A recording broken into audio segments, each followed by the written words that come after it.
Hai, Assalamualaikum warahmatullahi wabarakatuh. Perkenalkan, nama saya Tasya Benca.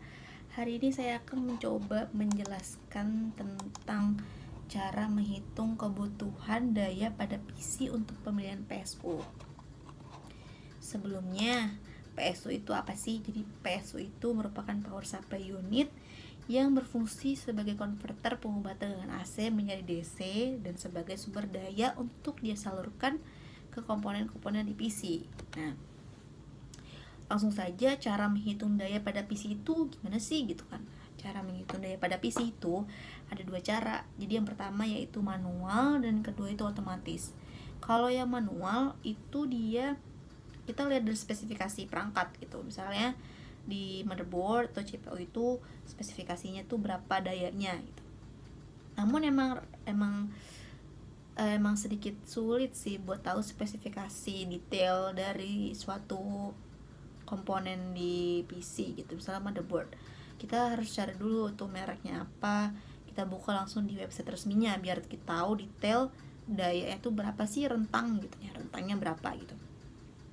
Nah kalau misalnya SD RAM gitu juga gitu, emang kalau spesifikasi secara umum tuh emang susah dicari. Jadi lebih baik sebelum kita membeli kita tahu dulu mereknya itu kita mau apa sih mereknya. Nah baru kita cari di website resminya, terus tahu dia dayanya berapa. Nah cara menghitung manual itu gampang banget, cuman perlu ditambahin semua daya-daya yang kita dapatkan dari CPU, motherboard, SSD, RAM, GPU dan lain-lain. Kemudian nanti kita dapat daya total PSU nya berapa gitu. Jadi kayak kira-kira berapa sih daya total yang dibutuhin. Nah jadi daya total itu tuh maksudnya bukan harus kita beli segitu, bukan. Jadi daya total PSU secara manual ini kita tahu bahwa kita setelah hitung semua rentang-rentang watt dari komponen-komponen PC itu kita dapat. Nah baru kita cari PSU yang sesuai spesifikasi. Tapi lebih baik nyari PSU itu di atasnya ya. Misalnya kita butuhnya 300 watt, nah lebih baik kita cari yang rentangnya di atas itu, misalnya 400 atau 450 watt, supaya untuk efisiensi daya sih. Karena PSU itu seiring berjalannya waktu pasti ada nilai rugi-rugi ya, maksudnya dia pasti tidak semaksimal waktu kita pertama beli gitu, pasti ada rugi-rugi daya. Kayak kita harus di atas, ke atas sedikit rentangnya gitu. Selanjutnya cara otomatis kedua, otomatis pakai kalkulator. Nah itu banyak banget website yang menyediain kalkulator ini, kayak misalnya dari Cooler Master, itu dia merupakan brand power supply juga ya. Kemudian ada Be Quiet dan VSP Lifestyle, itu kayak tergantung teman-teman memakainya yang mana gitu.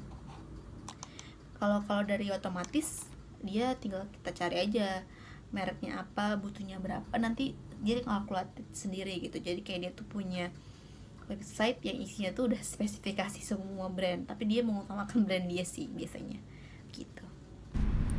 Selanjutnya ini ada website yang bisa menyediakan kalkulator buat PSU. Ini contohnya kita isi dulu nih graphic cardnya berapa, kita isi prosesornya, RAM-nya, sistemnya, coolingnya mau berapa, kemudian baru kita kalkulasiin. Nah di sini tuh terkalkulasi bahwa 609 watt yang dihitung gitu. Nah yang direkomendasikan itu sekitar 750 watt. Saran untuk estimasi daya yang diperlukan gitu, berarti harus efisiennya seberapa. Selanjutnya ada website, misalnya kita butuh PC yang speknya buat gaming. Di sini bisa kita lihat juga berapa spesifikasi dayanya. Kemudian ada motherboardnya, misalnya di sini 35 watt buat yang komponen non prosesor. Terus RAM-nya 3 watt, HDD-nya 6 watt, SSD-nya 3 watt juga. Kalau yang ini yang perkiraan konsumsi listriknya low sampai end gaming PC. Jadi banyak banget website yang sudah menyediakan spesifikasi khusus berapa watt yang kita perlukan buat PC gaming ya.